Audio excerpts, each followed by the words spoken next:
नमस्कार, मैं हूं शैलेंद्र सिंह और आप देख रहे हैं हमारा YouTube चैनल शब्द शैलेंद्र सिंह।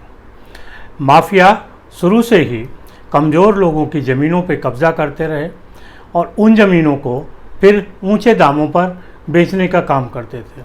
माफियाओं का जो अर्थतंत्र था वो ज़्यादातर इसी तरीके की ज़मीनों की कब्जेदारी पर निर्भर करती थी और उत्तर प्रदेश, बिहार जैसे तमाम राज्यों में इस तरीके के माफियाओं का साम्राज्य फैला हुआ है जो ज़मीनों पे कब्जे करते थे। सिर्फ इन्हीं प्रदेशों में नहीं बल्कि भारत के अलग अलग प्रदेशों में जहां माफियाओं का राज है वहां ज़मीनों पर अवैध कब्जे हैं और फिर अवैध कब्जे की आड़ पे माफिया कमाई करते हैं। उत्तर प्रदेश के मुख्यमंत्री योगी आदित्यनाथ ने एक मॉडल दिया है कि माफियाओं की ज़मीन को उनकी कब्जेदारी से छुड़ाना है, उसके बाद सरकारी योजनाओं के तहत गरीबों को उस पर आवाज़ देने हैं। उत्तर प्रदेश के एक बड़े माफिया अतीक अहमद, जिनका प्रयागराज यानी इलाहाबाद में साम्राज्य चलता था, 40 साल उनका ऐसा साम्राज्य चला कि किसी भी अफसर की हैसियत नहीं हुई कि उनके खिलाफ मुकदमा कायम कर सके। मुकदमा कायम हुआ तो गवाही हो सके और गवाही हुई तो सज़ा हो। लेकिन योगी आदित्यनाथ ने जब उत्तर प्रदेश के मुख्यमंत्री का पद संभाला उसके बाद से उन्होंने माफियाओं के आतंक को ख़त्म करने का काम तो किया ही किया, साथ ही साथ सबसे जो बड़ा काम उन्होंने किया वो ये था कि माफियाओं का जो आर्थिक साम्राज्य है उसको कैसे तोड़ा जाए, इस पे काम किया। अतीक अहमद की करीब 15,000 स्क्वायर फीट की एक ज़मीन जिस पे उन्होंने कब्जा किया हुआ था उसको माफिया अतीक अहमद के कब्जेदारी से सरकार ने मुक्त कराया और मुक्त कराने के बाद वहाँ पर एक सरकारी योजना प्रधानमंत्री आवास योजना के तहत गरीबों के लिए मकान बनवाए जाने लगे। रिकॉर्ड समय में ही ये मकान बन के तैयार हो गए और खुद मुख्यमंत्री योगी आदित्यनाथ ने इनकी चाबी लाभार्थियों को दी।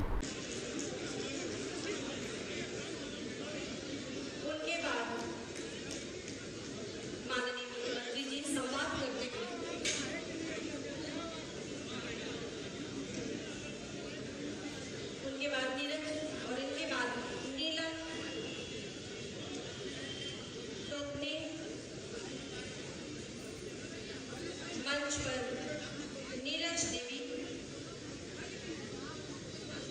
और इनके बाद नीलम लोकने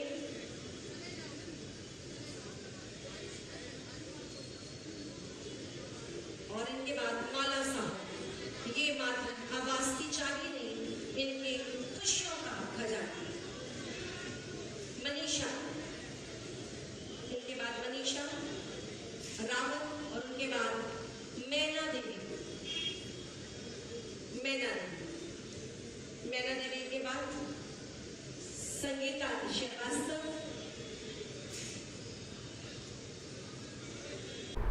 15,000 स्क्वायर फीट में करीब 76 यानी 76 मकान बने हैं जो 4 फ्लोर में है। इन 4 फ्लोर में जो इन मकानों की लागत आई है वो 7.5 लाख रुपए आई है। इनमें से 3.5 लाख रुपए सरकार सब्सिडी दे रही है और बाकी 3.5 लाख लाभार्थी को देने हैं। लॉटरी सिस्टम से इनका आवंटन हुआ और इनकी चाबी मुख्यमंत्री ने लाभार्थी थे उनको दिया। ये मॉडल पहला मॉडल है, लेकिन मुख्यमंत्री योगी आदित्यनाथ ने उत्तर प्रदेश के जिन शहरों में विकास प्राधिकरण काम कर रहे हैं कि लोग हैं वहाँ पे उन्होंने कहा है कि विकास प्राधिकरण इसी तरीके के काम करें, माफियाओं की ज़मीनों को कब्जे से मुक्त कराएं, उन पर सरकारी आवास बनाएं और योजनाओं के तहत उनको लाभार्थियों को, गरीब लाभार्थियों को वितरित करें।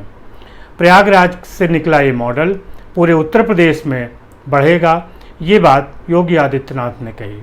उन्होंने जो अपार्टमेंट बने उनका कलर भगवा था। खुद योगी आदित्यनाथ एक एक अपार्टमेंट को उन्होंने बहुत नज़दीक से देखा, किस तरीके से बने हुए हैं, क्या मटेरियल वहाँ यूज़ हुआ है, वहाँ पे वृक्षारोपण किया और जो वहाँ बच्चे थे उनको भी उन्होंने कुछ उपहार स्वरूप दिया। हालांकि बच्चों के साथ योगी आदित्यनाथ का जो प्रेम है वो देखने वाला है। वो तमाम जगहों पर जब जाते हैं तो बच्चों को कभी गोद खिलाते हैं, कभी टॉफ़ी देते हैं, और इस तरीके से बच्चों के बीच उनकी एक अलग लोकप्रियता हो रही है। तमाम जगहों पर बच्चों को के बीच वो जाकर खुद उनको गोदी में ले लेते हैं और तमाम ऐसे काम करते हैं जिससे कि बच्चे खुद उनकी तरफ आते हैं।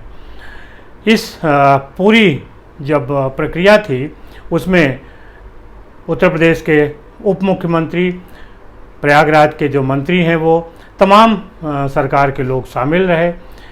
कार्यक्रम में वृक्षारोपण हुआ और मुख्यमंत्री ने खुद भी भाषण दिया। मुख्यमंत्री ने अपने भाषण के दौरान पूरी जो सरकार की बात है वो बताई, किस तरीके से माफिया पहले राज करते थे और अब उन्हीं माफियाओं की ज़मीनों को कब्जे से मुक्त करा के गरीबों को दिया जा रहा है। मुख्यमंत्री ने क्या कहा, पहले इसको सुन लीजिए। प्रधानमंत्री मोदी जी के तत्व से उत्तर प्रदेश में पिछले 6 वर्ष के अंदर 54 लाख गरीबों को एक आवास मिल चुका है। 54 लाख गरीबों को। और अभी तो केशव जी का खजाना खुलने वाला है, वहां से 10 लाख नए आवास की नई छड़ी निकलने वाली है जो ग्रामीण क्षेत्र के लोगों को प्राप्त होगा।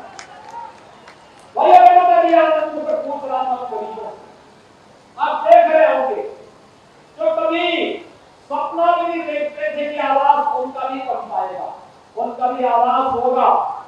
एक सपना था लेकिन अब वो हकीकत बन गई है। आपने देखा होगा क्या उनके चेहरे पर मुस्कान थी। जीवन भर व्यक्ति कार्य करता था, मेहनत करता था, अंतिम समय में भी किराए के मकान पर रहने के लिए जहां तहां झोपड़ी डाल करके रहने के लिए मजबूर होना पड़ता था।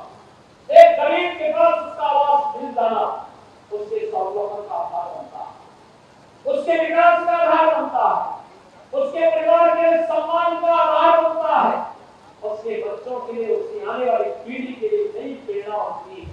और यह आवाज उसी सुविधा के साथ जोड़ने के कार्यक्रम का हिस्सा है। और जब 2021 में हम लोगों ने इस कार्यक्रम को किया था तब सिद्धार्थनाथ जी उस समय कहते थे क्या ये समय पे पूरा हो जाएगा। मैंने कहा चिंता मत करिए, समय पे पूरा भी होगा और इसी भव्यता के साथ हम गरीबों को वितरण करने का काम भी करेंगे। एक और विकास और समय के अनुरूप अपने आप को विकास की इस प्रक्रिया के साथ जोड़ना और दूसरी तरफ विरासत का सम्मान। दुनिया की सबसे पहली गुरुकुल महर्षि भारद्वाज ने इसी प्रयागराज की धरती पर स्थापित किया। प्रयागराज में आज भी महर्षि भारद्वाज का आश्रम है। का विमानन शास्त्र आज भी एक नई प्रेरणा बना हुआ है और इसके लिए हम लोगों को एक बार फिर से फ्लाइंग क्लब और फ्लाइंग क्लब के माध्यम से इस दिशा में आगे और क्या अनुसंधान इस क्षेत्र में हो सकते हैं, इस कार्यक्रम को आगे बढ़ाने के लिए भी मैं यहाँ विकास प्राधिकरण और लोकल मंडलायुक्त और मंडला के जिला प्रशासन से भी कहूंगा इस प्रक्रिया को वे आगे बढ़ाने की कार्रवाई करें। उत्तर प्रदेश का सिविल एविएशन विभाग इस कार्यक्रम को उसी गति से आगे बढ़ाने का कार्य करेगा जिस गति के साथ एयरपोर्ट का निर्माण प्रयागराज की धरती पर हुआ। कहने के लिए 76 आवास है, लेकिन इसके पीछे एक पवित्र भाव है।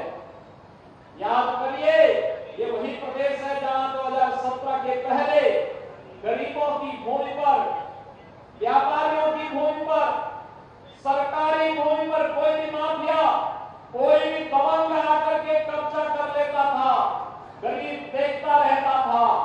लेकिन अब उन्हीं माफिया और दबंगों से छुड़ाई गई भूमि पर गरीबों के लिए आशियाना बन रहे हैं, अच्छे भवन बन रहे हैं। यह अपने आप में एक मैसेज है। और प्रयागराज प्राचीन काल से हमारी धरती पवित्र धरती रही है। ये तीर्थों की भूमि है, प्रयागराज तीर्थ है। ये हमारा सौभाग्य है। 2019 के प्रयागराज कुंभ के ठीक पूर्व हम लोगों ने इसका नामकरण एक बार फिर से इसका पौराणिक नाम प्रयागराज रख करके उन स्मृतियों को ताजा करने का कार्य किया। ये कार्यक्रम जहां आगे बढ़े वहीं साथ ही साथ प्राचीन काल से ही धर्म और अध्यात्म की संस्कृति की धरा के साथ साथ शिक्षा और न्याय की धरती भी प्रयागराज रही है। और आज जब प्रदेश भर के सभी विकास प्राधिकरण इस कार्यक्रम के साथ जुड़े हुए हैं, मैं इस अवसर पर सभी विकास प्राधिकरणों से कहूंगा वे भी अपनी माफियाओं से छुड़ाई गई जमीनों पर ऐसे ही गरीबों के लिए आसियाना बना करके भव्य आयोजन मान्य जनप्रतिनिधियों की उपस्थिति में करवा करके उन गरीबों को उनका अधिकार देने का कार्य करेंगे तो यह लोगों के मन में एक नया विश्वास पैदा करेगा। योगी आदित्यनाथ का जो संकल्प है, ये जो उनकी योजना है या ये जो उनका मॉडल है, इसको आज पूरे देश में ही नहीं पूरी दुनिया उसको सराह रही है। फ्रांस में दंगे रोकने की जब बात होती है, वहाँ पे दंगे चल रहे हैं, तो वहाँ के जो लोग हैं उन्होंने ट्वीट करके ये मांग की कि उनके यहाँ भी योगी मॉडल लागू करने की ज़रूरत है, जिससे ये पता चलता है कि तमाम आलोचनाओं के बाद भी योगी का जो बुलडोज़र मॉडल है उसकी अपनी एक अलग साख है और आज देश में ही नहीं बल्कि विदेश में भी इसकी डिमांड हो रही है। भारतीय जनता पार्टी के नेता हैं राकेश त्रिपाठी, उनकी बात सुन लीजिए कि किस तरीके से माफियाओं की ज़मीनों को कब्जा से मुक्त करा के लाभार्थियों को दिया गया है। एक समय था जब उत्तर प्रदेश में सपा बसपा की सरकारों में माफिया और अपराधी गरीब गुरुओं की जमीनों पर कब्जा करके आलीशान अट्टालिकाएं बना करके क्रूर अट्टहास किया करते थे और सत्ता का उनको संरक्षण होता था।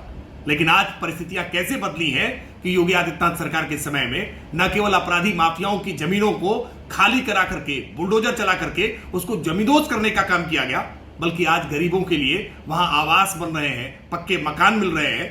आज गरीबों को भरोसा है कि उनकी जमीनों पर कोई कब्जा नहीं कर सकता और हर जिसके पास छत नहीं है, जो बेघर है, उसको घर देने का काम योगी आदित्यनाथ सरकार करेगी। इस कारण से ये परिवर्तन उत्तर प्रदेश की जनता महसूस कर रही है। उत्तर प्रदेश की पहली घटना है जहां पे इस तरीके का काम हुआ है। हालांकि गरीबों को आवास देने जैसी बहुत सारी सरकारी योजनाएं पहले से चलती रही हैं, लेकिन माफियाओं के कब्जे से मुक्त करा के ज़मीन लाभार्थियों को दी गई हो, कमज़ोर लोगों को दी गई हो और उनमें भी जिन लोगों की ज़मीनों पर कब्जे के आरोप थे उनको दिया गया हो, ये अपने आप में एक हर्ष की बात है। इसमें वो लोग भी बहुत खुश हैं जिनको ये दिया गया है। किस तरीके से वो अपनी बातें रख रहे हैं, आप इसको देखिए। मेरा नाम जाहिदा फातिमा है, मेरे पापा का नाम शकील अब्बास है और हम लोग दरियाबाद में रहते हैं। पापा मेरे रिक्शा चलाते हैं। हमने आगे बहुत सी मुसीबतों का सामना किया, बहुत सी चीज़ों का सामना किया। एक तो किराए के मकान में दर दर की ठोकर खाना, हर चीज़ का। सही बताइए कि ये खुशी जो मिली है ना, यकीन खुद को भी यकीन नहीं हो पा रहा कि इतनी बड़ी खुशी है मेरी है। और हम योगी जी का बहुत बहुत बहुत शुक्रिया करेंगे, बहुत बहुत धन्यवाद करेंगे। उन्होंने इतनी बड़ी खुशी दी और इतनी बड़ी खुशी दी इतने बड़े मेन सिटी में हमको मिला। उनका दिल से धन्यवाद कर रहे हैं, दिल से शुक्रिया कर रहे हैं। जितना भी उनसे धन्यवाद करें कम है। तो ऊपर वाले का शुक्रिया अदा करते हैं कि ऊपर वाले ने भी हमारी मदद की। हम लोग हर तरह से, हम लोग 2 बहन 1 भाई हैं। पापा है, मम्मी नहीं है। मेरी मम्मी का इंतकाल हो चुका है 6 साल पहले। मेरी मम्मी को बहुत अरमान था घर का, वो तो चली गई वगैरह।